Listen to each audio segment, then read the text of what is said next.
एक बहुत ही छोटा सा क्वेश्चन है। मैंने आपको देखा है कि आपके जो क्लासेस होते हैं वो एकदम फुल रहते हैं ना, 100% से ज्यादा कैपेसिटी रहती है। तो इसके पीछे रीजन क्या है? बच्चे आपको इतना प्यार क्यों करते हैं? टीचिंग अगर पैसे कमाने के लिए रखता मैं तो शायद अभी तक बंद हो जाती थी। पर वो पहला प्यार है, तो वो पूरा यहाँ से निकलता है। तो उसके कारण बच्चों के साथ जो समय मुझे मिलता है बिताने को, वो इतनी ज़्यादा एफर्ट से मैं करता हूँ, तो इसलिए बच्चों को अच्छा लगता है। और आज तक डे वन से यही कमिटमेंट चली आ रही कि मैं अगर जिंदा हूँ तो क्लास होगा, नहीं तो नहीं होगा। तो उस कमिटमेंट के कारण और बच्चों ने जो प्यार दिया, अभी तक 60,000 स्टूडेंट हो चुके हैं, तो उसके कारण बढ़िया चालू है। और यही मेरी इच्छा है कि मतलब हम जब बोलते हैं ना कि एक मैंने कहीं पे सुना था, what your money available in the world, if tomorrow you got all such money and still you are doing that work which you are doing yesterday, then you are in the right path. तो आज भी वही पढ़ाना रोज अच्छा लगता है, इसलिए शायद बच्चे अभी भी वही पे हैं।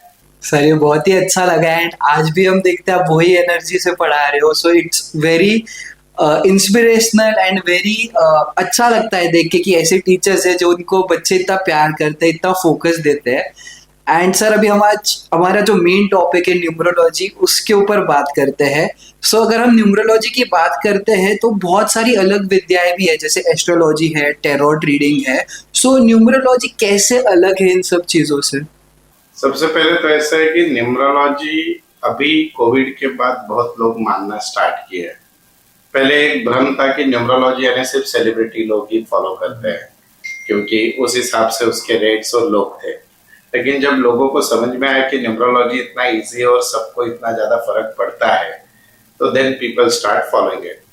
तो एक एस्ट्रोलॉजी की, ऑकल्ट की एक ब्रांच है न्यूमरोलॉजी। इसमें भी ग्रह तारे हैं। लोगों को खाली न्यूमरोलॉजी यानी न्यूमरोलॉजी पता है। न्यूमरोलॉजी में टोटल 10 ब्रांचेस है अलग अलग। वैदिक न्यूमरोलॉजी अलग है, केरो की अलग है, पाइथागोरस की अलग है, देन आपका बहुत सारी मेथड्स है।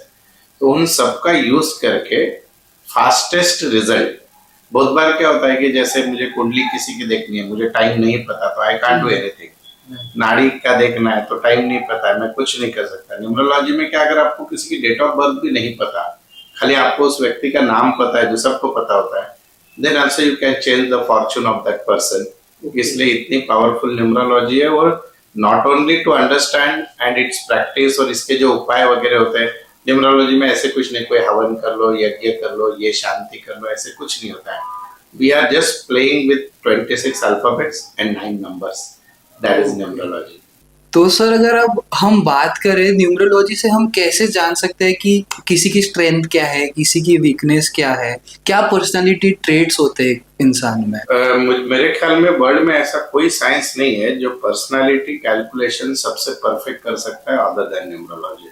तो आपकी अगर ये डेट ऑफ बर्थ है तो आप ऐसे रहोगे या नहीं रहोगे, उसको आप डिनाई नहीं कर सकते हो। और इवन कौन सा व्यक्ति डिनाई करने वाला है वो भी पता चल जाता है उसके नंबर से। So that is the power of numerology. And second thing ऐसे होता है कि न्यूमरोलॉजी में नंबर्स काम करते हैं। मतलब हर इंसान को अपने पूर्व जन्म के कर्मों के अनुसार एक डेट ऑफ बर्थ मिलती है, और उस डेट ऑफ बर्थ का आपका पैदा होना अटल है। और उसके बाद वो डेट आपके लाइफ में हर बार बीच बीच में आती है, काम करती है, अच्छे और बुरे दोनों भी। तो इंसान का जो स्वभाव होता है वो होता है उसकी जिस दिन वो पैदा हुआ, यानी आप 1 से लेके 31 तारीख तक जब भी पैदा हुए, उसको मिनिमाइज टू सिंगल डिजिट करते हैं हम लोग। और उस पर आपके स्वभाव, आपका दिखना, आपके वीकनेसेस, आपके स्ट्रेंथ सब होते हैं। और आप जीवन में कहाँ तक जाओगे, that is the total of your date of birth. इसलिए हर इंसान यूनिक है, और हर इंसान की डेट ऑफ बर्थ से उसकी डेस्टिनी पता चलती है कि वो कहाँ तक जाना चाहिए, उसने वो कौन सा काम करेगा तो उसको जीवन में। देखो, आप हम सब लोग काम कर रहे हैं। बहुत बार ऐसे होता है कि कोई व्यक्ति बहुत मेहनत से डॉक्टर बन जाता है पर उसकी प्रैक्टिस नहीं चलती, सीए बन जाता है पर उसकी प्रैक्टिस नहीं चलती। क्यों? क्योंकि उसके नंबर उसके लिए नहीं थे। बट अनफॉर्चुनेटली वो बन गया तो उसमें सक्सेसफुल नहीं। पर बहुत बार एवरेज व्यक्ति उस प्रोफेशन में बहुत बड़ा बन जाता है, because the number support him. तो this is the power of numbers. Yes.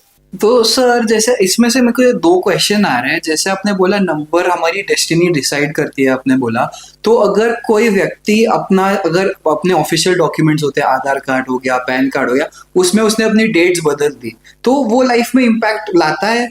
बिल्कुल नहीं रहता है। कल को लोग ये भी करेंगे कि खुद का नाम नरेंद्र मोदी रख देंगे। तो नाम आपका जो चला आ रहा है वो नाम, और आप डेट ऑफ बर्थ जिस दिन आप पैदा हुए वही रियल है। बाकी तो बहुत बार मैंने तो ऐसे भी आजकल सुना है, कोई न्यूमरोलॉजिस्ट बोलते हैं ये डेट ऑफ बर्थ अच्छी नहीं, तुम बर्थडे अलग दिन मना। इट्स प्योरली बेवकूफी है। How can someone change somebody's destiny? तो आपके डॉक्यूमेंट में, जैसे हमारे समय में स्कूल में 1 साल छोटा बताना है, या वो 1 जनवरी बहुत लोगों की डेट ऑफ बर्थ डाल देते हैं स्कूल के एडमिशन के लिए, तो that is not at all correct. The day on which you born, that decides your Karma. तो जो डेट है हमको वही डेट मेंटेन करनी चाहिए, बी इट ऑफिशियल डॉक्यूमेंट्स और B it anything. And sir इससे और एक क्वेश्चन आ रहा है, जैसे आजकल सिजेरियन प्रेगनेंसी, आईवीएफ, ये सारी चीजें बहुत आ गई है, तो क्या इसमें अगर कोई बहुत प्लानिंग कर रहा है और बोल रहा है कि ये डेट ऑफ बर्थ बहुत अच्छी होती है, जैसे अगर कोई उन्होंने सजेशन दिया एंड उन्होंने बोला कि ये डेट ऑफ बर्थ पे उसको निकालो, इसका डेस्टाइन बहुत अच्छा होगा, तो ऐसा कुछ हो सकता है कि डेस्टिनी बदल सकते हैं हम? yes, because of the science we can change the destiny.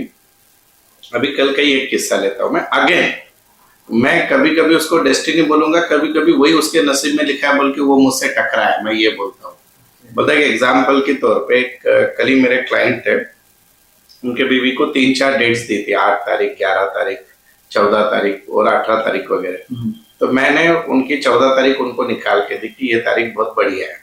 And again मैंने बोला कि अगर सुबह फिर वैदिक के हिसाब से सुबह 10:30 से 12 के बीच में हो जाए तो बहुत अच्छा है। तो वो लड़की मस्त 11 बज के, और लड़का हुआ 11:24 पे, तो सब चीजें मैच हो गई। तो अब मुझे पता चल गया कि उसकी कुंडली तो प्रॉपर वे पे टाइम है। अब खाली मेरा लास्ट जॉब बचा है, उसका नाम अच्छा कर दो। तो we are making the life synchronize. पर इसमें मेरे ही लाइफ का एक खुद का पर्सनल एक्सपीरियंस है। जब मैं दुनिया को बता सकता हूँ तो मेरे खुद के बच्चे के लिए भी कर सकता हूँ। तो मेरी बेटी का जब बर्थ हुआ तो मैंने ये सब कैलकुलेट किया था, और मैं बोला कि यार इस तारीख को होना चाहिए, फुल हम तैयारी में थे। लेकिन यू वोंट बिलीव कि उसी दिन कि एक दिन पहले ज्यादा तकलीफ हो गई वाइफ को, जो दिन उतना अच्छा नहीं था। तो हमको ऑप्शन नहीं था। अच्छा, मैं फिर उसमें बोला टाइम अच्छा निकालता है, so I suppose to give the proper time. तो मैं वो टाइम निकाला, डॉक्टर के कि इसमें चले गए ऑपरेशन थिएटर में, उतने में एक इमरजेंसी केस बाजू के वार्ड से आ गया। डॉक्टर बोला मैं मैम को 2 घंटा होल्ड कर सकता हूँ, पर वो इमरजेंसी है। So my baby born after 2 hours. So sometime destiny also decided by the God, हम उसको बदल नहीं सकते। लेकिन क्या पता है कि आपके बच्चे की डेट भी मेरे हाथ से निकलना, ये भी एक डेस्टिनी हो। तो मैं बोलता हूँ जो चीजें हमको नोन है, अभी आप में हमारी डेट ऑफ बर्थ नहीं बदल सकते, आप में हमारा बर्थ टाइम नहीं बदल सकते, इवन नाम भी नहीं बदल सकते। हम ज्यादा से ज्यादा क्या कर सकते हैं, हमारे नाम की स्पेलिंग, नाम की हमारी सिग्नेचर। तो इतनी चीजें भी अगर आप बदल लो, आप जिस उम्र में हो, मैं जिस उम्र में हूँ, तो भी मिरेकल्स होना स्टार्ट हो जाते हैं। अच्छा सर जैसे आपने सिग्नेचर की बात की कि हम चेंज कर सकते हैं, आजकल वो बहुत ट्रेंड चला हुआ है कि 24 बार सिग्नेचर लिखो तो इट्स वेरी गुड, तो इसके पीछे क्या लॉजिक है? Why only 24? एक्चुअली हमारे इंडिया में बहुत से सेलिब्रिटी न्यूमरोलॉजिस्ट है जो इस नंबर को फॉलो करते हैं। उनका बिलीफ है कि 24 वीनस का नंबर है, शुक्र का नंबर है। तो शुक्र के नंबर से किया हुआ काम से ग्रोथ होती है, दैट इज द लॉजिक। पर आप अगर मुझे पूछोगे तो the best thing to activate as per Vedas is 108 times. क्योंकि हम क्या बोलते हैं, हमारी 12 राशियां और 9 नक्षत्र है, 12 into 9 108। हमारे 12 राशि और 9 ग्रह है, 108। हमारे 27 नक्षत्र है और 4 युग है, मीन्स हम ये मानते हैं 27 into 4 108। तो इफ यू डू एनीथिंग, हम माला भी इसलिए 108 बार ये कहते हैं। So if you write anything 108 times, it will that energy will resonate with you and give very proper effect. And in fact यहाँ पे वापस मैं साइंस लाता हूँ, आपने कितना दिन करना चाहिए? तो हम साइंस साइकोलॉजी क्या बोलता है, to make any good habit at least you must do 21 days. तो आप सिग्नेचर की प्रैक्टिस, नाम की प्रैक्टिस एटलीस्ट 21 डेज करते हो 108 times daily and with full of faith, then only it gives result. हमारे पास ऐसे भी होता है कि बहुत से लोगों को रिजल्ट आते आते टाइम लगता है। It's all about your faith. हम घर से निकलते एक दिन लेट हो गया, उसी दिन हमको सिग्नल लगता है, उसी दिन गाड़ी रिजर्व को लगती है, उसी दिन कोई कट मार के जाता है। क्यों? क्योंकि हमारे दिमाग में चलते रहता है कि मैं लेट हो गया। बट इफ यू थिंक कि मेरा नसीब बदलने वाला, it will change. So it's all about your faith. Sir जैसे आपने फेथ की बात की, बहुत लोगों को अभी अभी न्यूमरोलॉजी में फेथ आ रहा है एंड अभी अभी वो न्यूमरोलॉजी इतना ग्रो हो रहा है, जैसे आपने भी बोला कोविड के टाइम से आ रहा है। पर जैसे हम फॉरेन कल्चर में देखिए, अमेरिका ले लेते हैं, अमेरिका में वो जो 13 नंबर होता है वो बहुत ही ज्यादा वो ये अशुभ। अशुभ मानते हैं, तो इसके पीछे क्या रीजन है? बहुत से वैसे 13 नंबर का एक अपना लॉजिक है उनका, लेकिन overall 13 is not bad number, क्योंकि 13 बना कैसे, 1 is a sun, 3 is a Jupiter, तो ये सूर्य और गुरु की एनर्जी है आपकी, बराबर है। सूर्य और गुरु की एनर्जी से बना हुआ नंबर, लेकिन बन गया राहु, तो 13। सो बिकॉज न्यूमरोलॉजी में 4 नंबर को हम कार्मिक डेप्थ नंबर बोलते हैं, तो वो at certain level it's a karmic depth number because of 4, but you should not deny कि ये एकदम ही खराब है। पर कैसे होता है, कोई चीज को लेके घटना हो जाती है, then that become unlucky. But if you ask me is it unlucky, yes, 13 वाले जिनका भी डेट ऑफ बर्थ 13 है उनके जीवन में स्ट्रगल बहुत होते हैं। बट अगेन बची हुई डेट ऑफ बर्थ में क्या क्या है, उसका डेस्टिनी अगर अच्छा है तो लाइफ में आफ्टर 33 ईयर्स आदमी कहीं के कहीं पहुंच जाता है। वैसे भी बहुत सारे लोगों का एग्जाम्पल है। सर अभी 13 नंबर आप बोले स्ट्रगल वाला रहता है, वैसे मैंने सुना है एंड थोड़ा पढ़ा भी है कि 17 नंबर उसमें भी बहुत स्ट्रगल होता है, तो 13 और 17 मीन्स दोनों नंबर्स कैसे? अगेन इसका टोटल देखिए ना, न्यूमरोलॉजी में हम लोग जब 1 से 9 नंबर की बात करते हैं, राहु, शनि और केतु, ये 3 नंबरों को हम थोड़ा डरते हैं। राहु इज नंबर 4, यानी जिसकी भी डेट ऑफ बर्थ 4, 13, 22 और 31 है। केतु यानी जिनकी डेट ऑफ बर्थ 7, 16 और 25 है। एंड शनि महाराज यानी जिनकी डेट ऑफ बर्थ 8, 17 और 26 है। Then again you are coming on 17।